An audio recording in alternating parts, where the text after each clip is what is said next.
Good morning बच्चों। आज question answer का सेशन एनिमल किंगडम का लेंगे। आगे वाला वीडियो शायद देखो ना देखो, लेकिन एग्ज़ाम के टाइम में ये वाला वीडियो ज़रूर देख लेना। It is helpful, quick revision के लिए भी हेल्पफुल होगा।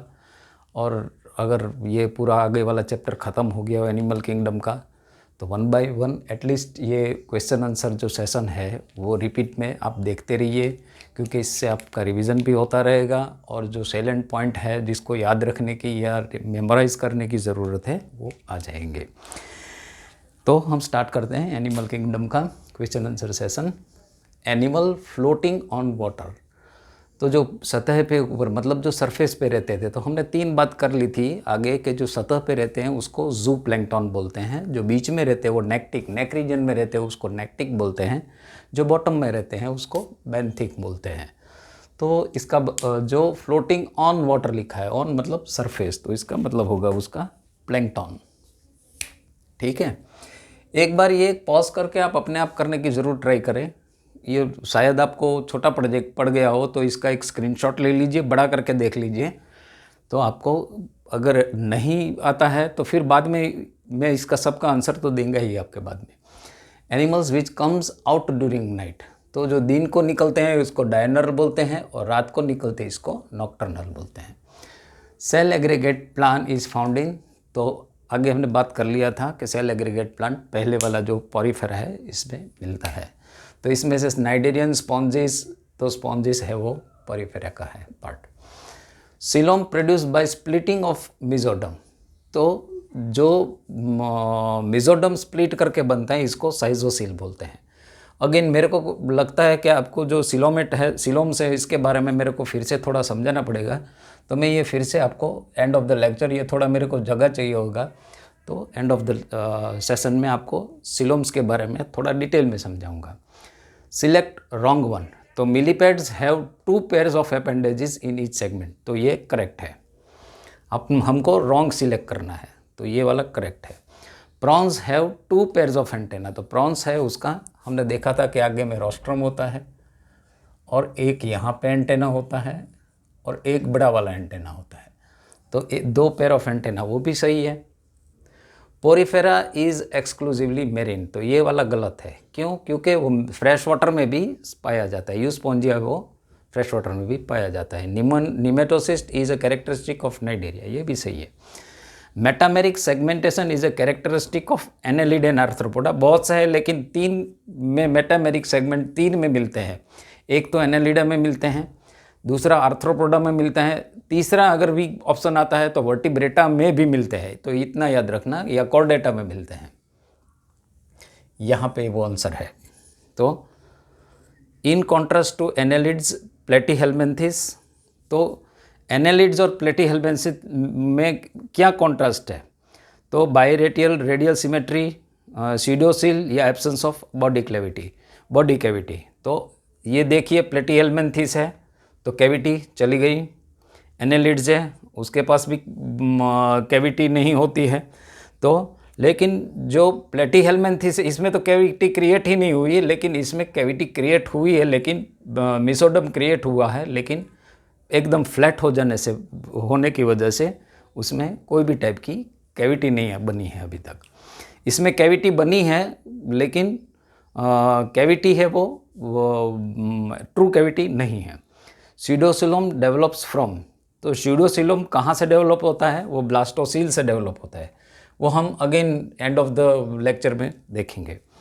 सीडोसिलोम इज़, तो अगेन ये सीडोसिलोम क्या होता है? ये एक्चुअली सीडोसिलोम उसको बोलते हैं जो मिजोडम से लाइन नहीं हुआ होता है, ये याद रखना है। दूसरा, अगर उसका डेवलपमेंट कहाँ से आता है तो इट डेवलप्स फ्रॉम ब्लास्टोसील, मैं आपको लेक्चर के एंड में ये समझाऊंगा।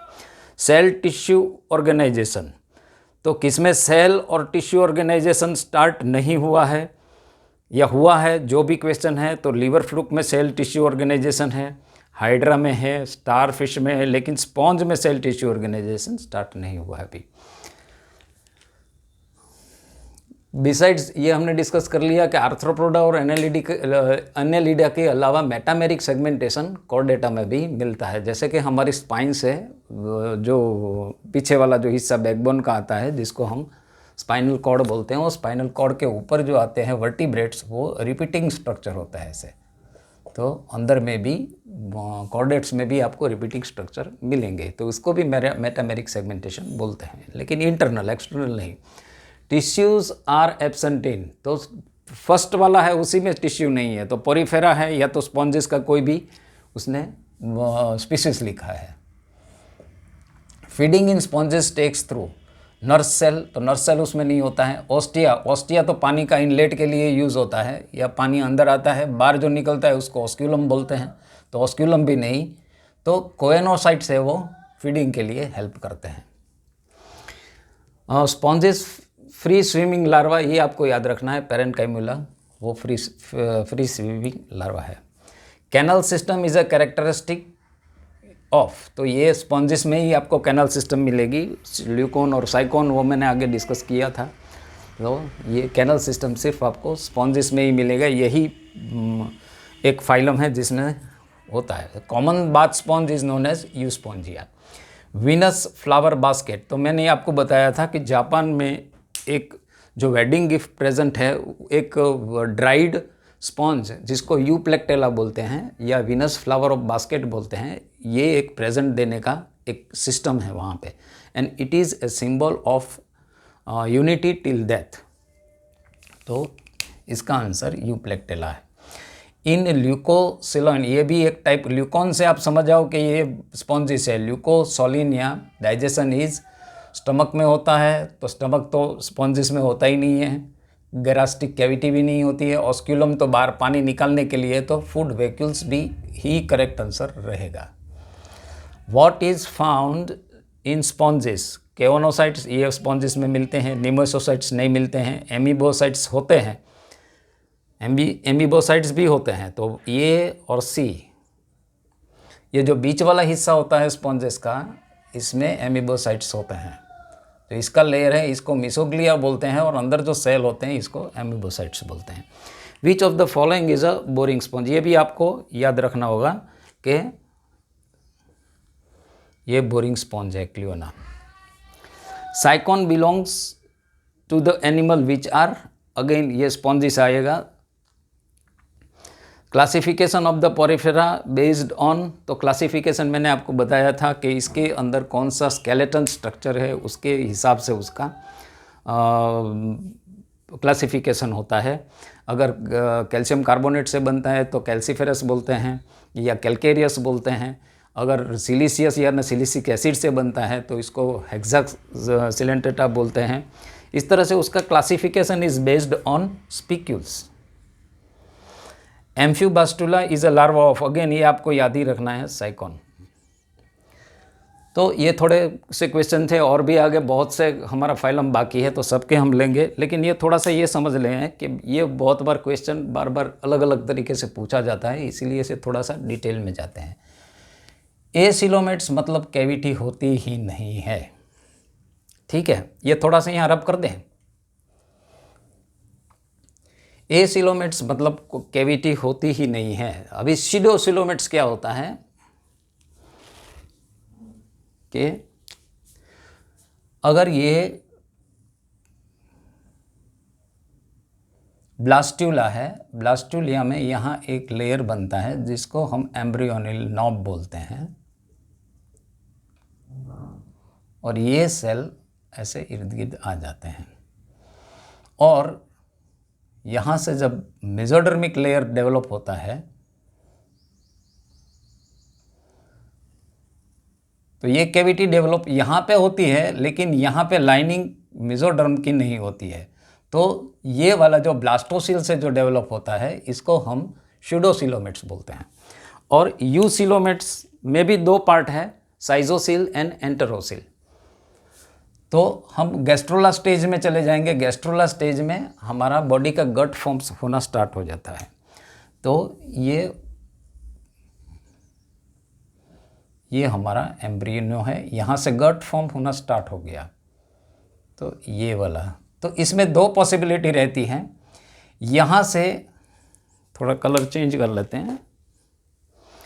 यहाँ से सेल माइग्रेट होना स्टार्ट होते हैं और मेसोडर्मल लेयर बनाता है, और ये मेसोडर्म अल्टीमेटली यहाँ पे कैविटी बनाता है। और ये वाला जो स्ट्रक्चर है इसको बोलते हैं आर्केंट्रॉन। जो गट का हिस्सा होता है उसको बोलते हैं आर्केंट्रॉन। और यहाँ से जो मेसोडर्मल लेयर जाता है अल्टीमेटली वो स्प्लिट करके जो बनाता है इसको बोलते हैं साइटोसिल। लेकिन अगर ये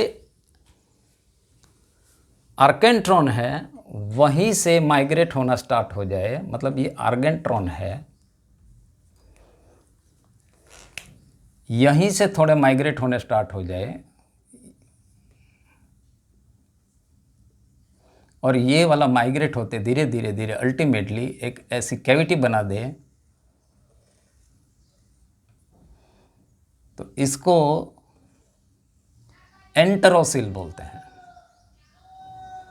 तो ये हुआ साइटोसिल और एंटेरोसिल का डिफरेंस सिर्फ इतना है कि मेसोडर्म के जो सेल है वो यहाँ से आते हैं और ये वाला जो आर्केंट्रॉन का एक वाले हिस्से से निकल के उसका मेसोडर्म का स्प्लिटिंग होता है। दोनों केस में मेसोडर्म का स्प्लिटिंग होता है, लेकिन एक केस में ये आर्केंट्रॉन से मेसोडर्म के सेल निकलते हैं। ये वाला हिस्सा है जो अपने गट की कैविटी बनती है उसको हम आर्केंट्रॉन बोलते हैं, और यहाँ से जो हिस्सा निकलता है उसको हम मेसोडर्मल लेयर में जब स्प्लिटिंग होता है तब इसको एंटेरोसिल बोलते हैं।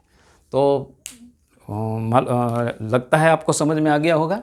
ठीक है, तो अभी नेक्स्ट क्वेश्चन आंसर सेट के साथ में रेडी होके आ जाऊँगा। Thank you very much.